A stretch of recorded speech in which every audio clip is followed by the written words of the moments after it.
आज इस देश के लिए प्रार्थना करने वाले लोग चाहिए या मारने वाले लोग चाहिए? धर्मांतरण न सिर्फ धार्मिक स्वतंत्रता के अधिकार के खिलाफ बल्कि देश की सुरक्षा के लिए भी खतरा हो सकता है। क्योंकि यहाँ पे पहली चीज ये शुरू से ये जो मुल्क देश है ये भारत देश है, पहली चीज। दूसरी बात, हिंदू, मुस्लिम, सिख, ईसाई चारों कम्युनिटी के लोग यहाँ रहते हैं। ये देश सबका है। जितना ये देश हिंदू का है उतना ही देश मुसलमान का है, उतना ही देश सरदारों का है, उतना ही देश ये जैनियों का है, उतना ही देश ये ईसाइयों का है। धर्मांतरण आज सरकारों के लिए एक बड़ी चुनौती बन गया, लेकिन इसका इलाज क्या है? जबरदस्ती धर्मांतरण पर कल सुप्रीम कोर्ट ने बड़ी टिप्पणी की।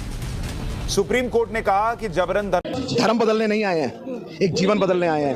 और आज सबसे बड़ी प्रॉब्लम पता है क्या है? न्यूज नेशन हो या कोई भी चैनल हो, वो सिर्फ धर्म की बात करता है। मारपीट को कहते हैं हिंदू राष्ट्र, एक को पकड़कर घर से निकालो और उसको मारो, उसको कहते हैं हिंदू राष्ट्र। 4 जने धन्यवाद कर रहे हैं, प्रार्थना कर रहे हैं, उसको कहते हैं हिंदू राष्ट्र। केंद्र की तरफ से जबरन धर्मांतरण को रोकने के लिए गंभीर प्रयास किए जाने चाहिए, वरना बहुत कठिन स्थिति आ जाएगी। ऐसे मामलों को रोकने के उपाय बताएं जिनमें प्रलोभन के जरिए धर्म परिवर्तन किया जा रहा।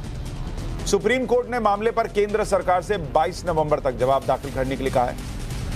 28 नवंबर को अब इस मामले की अगली सुनवाई है। सुप्रीम कोर्ट ने जो चिंता जताई है वो सही है, क्योंकि देश में धर्मांतरण का खेल खेला जा रहा है, इसके आरोप लगते रहे। गरीब हिंदुओं को प्रलोभन देकर जबरन धर्मांतरण कराया जा रहा है।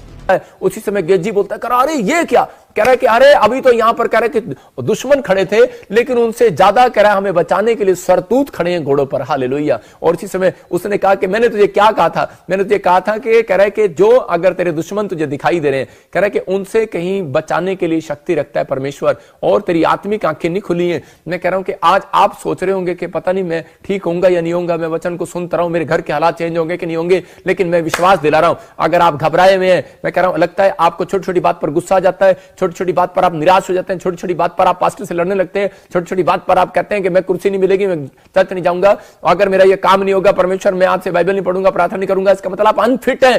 परमेश्वर कह रहा है अनफिट हो आप डरो नहीं। परमेश्वर कह रहा है कि मैंने तुझे पैदा इसलिए किया है, छोड़ने के लिए नहीं किया, कह रहा पकड़ने के लिए किया है। परमेश्वर जब किसी का हाथ पकड़ लेता है छोड़ता नहीं है। मैं कह रहा आप दुनिया की नजर में पापी होंगे, लेकिन अगर आज आपका फैसला है कि परमेश्वर मैं तेरे साथ रहूंगा, पवित्र आत्मा तेरे कलाम पर चलूंगा, तेरे वचनों पर चलूंगा, तो मैं गुड न्यूज लेकर आया हूं आज आपके लिए। आपकी मैं कह रहा हूं कि आज आशीषें खुलने वाली हैं यीशु मसीह के सामर्थ्य नाम में। सिर्फ मैं कह रहा हूं कि अगर आज तक पति चेंज नहीं हुआ, मैं कह रहा हूं पति का स्वभाव चेंज नहीं हुआ, पति चेंज की बात नहीं कर रहा हूं, पति का स्वभाव चेंज नहीं हुआ, अगर आपकी पत्नी चेंज नहीं हुई, मैं कह रहा हूं कि अगर कोई नशा करता है, अगर कोई झूठ बोलता है, चोरी करता है, कोई गलत किसी धंधे में फंसा हुआ है, मैं उन लोगों के लिए बात कर रहा हूं कि आपको उसको डंडा मारने की जरूरत नहीं है, आपको उसको तलाक देने की जरूरत नहीं है, आपको हाथ उठाना है और बोलना है परमेश्वर मेरे पति की स्पिरिचुअल आइज खोल दे यीशु मसीह के नाम में। मैं कह रहा हूं कि अगर आप ऐसा कहेंगे और सुबह उठेंगे, मैं कह रहा हूं कि परमेश्वर उस व्यक्ति की स्पिरिचुअल आइज खोलेगा। मैं बताता हूं कि एक बार एक आदमी वो शराब पीता था, और उसी समय जब वो शराब पीता तो अपनी पत्नी को मार पिटाई करता, तो उसी समय वो लड़की चर्च में आती थी और वो बोलती कि अभी मेरे को पता ही नहीं था कि मैं आदमी इतनी शराब पीता है और ऐसे मैं इसके साथ शादी ना करती, और पास्टर जी कुछ करो। वो काफी समय से ऐसे प्रार्थना कर रही थी, लेकिन एक दिन मैंने उसको अपॉइंटमेंट दिया और मैंने कहा कि कोई बात नहीं, पवित्र आत्मा से पूछा तो परमेश्वर ने कहा इसको ऐसे बोल कि आज से ऐसे प्रार्थना किया करो। मैंने कहा कि परमेश्वर इसकी स्पिरिचुअल आइज खोल दे, और 2 दिन के बाद उस आदमी का इतना तकड़ा एक्सीडेंट हुआ, और उसी समय कि वो ट्रक के नीचे आ गया, लेकिन उस आदमी को जरा से भी खरोच नहीं आई, चारों टायर उसके बीच में से निकल गए, ऊपर से निकल गए, मतलब मोटरसाइकिल का कुछ उम्र हो गया, लेकिन वो बच गया। और समय उसकी आंखें खुल गई, बोलता है कहता है मैं नहीं, जब मैं गिरा, कह रहा वहां पर एक स्वरदूत ने मेरे को पकड़ कर ऐसे खींच लिया। कहता मैंने स्वरदूत देखा अपनी आंखों से, उस रात उसकी स्पिरिचुअल आइज खुल गई है। हालेलुया। याद रखना, जब आप ऐसा बोलते हैं तो परमेश्वर एक स्वरदूत को भेजता है आपकी हेल्प के लिए यीशु मसीह के नाम में। मैं कह रहा हूं एक हेल्प तो आज मेरा परमेश्वर आपके लिए भेजने वाला यीशु मसीह के सामर्थ्य नाम में। आपको घबराने की जरूरत नहीं है, वचन पर भरोसा रखने की जरूरत है। परमेश्वर का आत्मा कह रहा है, बेशक आप कह रहे हैं कि ऊपर से डरे हुए और घबराए हुए हैं, लेकिन परमेश्वर आज आपकी जिंदगियों में काम करना चाहता है। हम देखते हैं मत्ती 4:4 में क्या लिखा कि यहां पर यीशु मसीह को की परीक्षा ले रहा था शैतान, डरा रहा था यीशु मसीह को, और उसी समय यीशु मसीह ने कहा कि मैं सुबह भोर के समय प्रार्थना करने जा रहा हूं। कहां गया? अरे मैं जंगल में हूं। अरे कहां गया तू शैतान मेरे सामने? लेकिन उसी समय क्या बोल रहा है? कह रहा है उसी समय उसको उसकी परीक्षा ले रहा है और उसको डरा रहा है और कह रहा है कि तुझे रोटी नहीं मिलेगी, तू भूखा मर जाएगा, और तेरे को ये नहीं मिलेगा, संसार नहीं मिलेगा, धन नहीं मिलेगा, दौलत नहीं मिलेगी, जॉब नहीं मिलेगा, अरे तेरा कुछ नहीं हो सकता। लेकिन उसी समय यीशु मसीह ने उसको कहा सुन, कह रहा लिखा है मनुष्य केवल रोटी से नहीं, परमेश्वर के वचन से कह रहे निकली हुई एक बात से जिंदा रह सकता है। हालेलुया। उसके मुख से निकले हुए एक शब्द से जिंदा रह सकता है। मैं कह रहा हूं कि अगर आज आपको भरोसा है, जो प्रोफेटिक वर्ड्स मैं मुंह से निकाल रहा हूं, जो परमेश्वर के कलाम को मैं मुंह से निकाल रहा हूं, आपको सिर्फ ये कहना है कि हाँ परमेश्वर मेरे लिए है, और मेरे पति की स्पिरिचुअलाइज खुल जाए, मेरे बच्चे की स्पिरिचुअलाइज खुल जाए। मैं ये आंखों की बात नहीं कर रहा हूं, ये आंखों को तो यीशु मसीह बोलता है, कह रहा आज लोगों के पास आंख होते हुए भी वो अंधे हैं।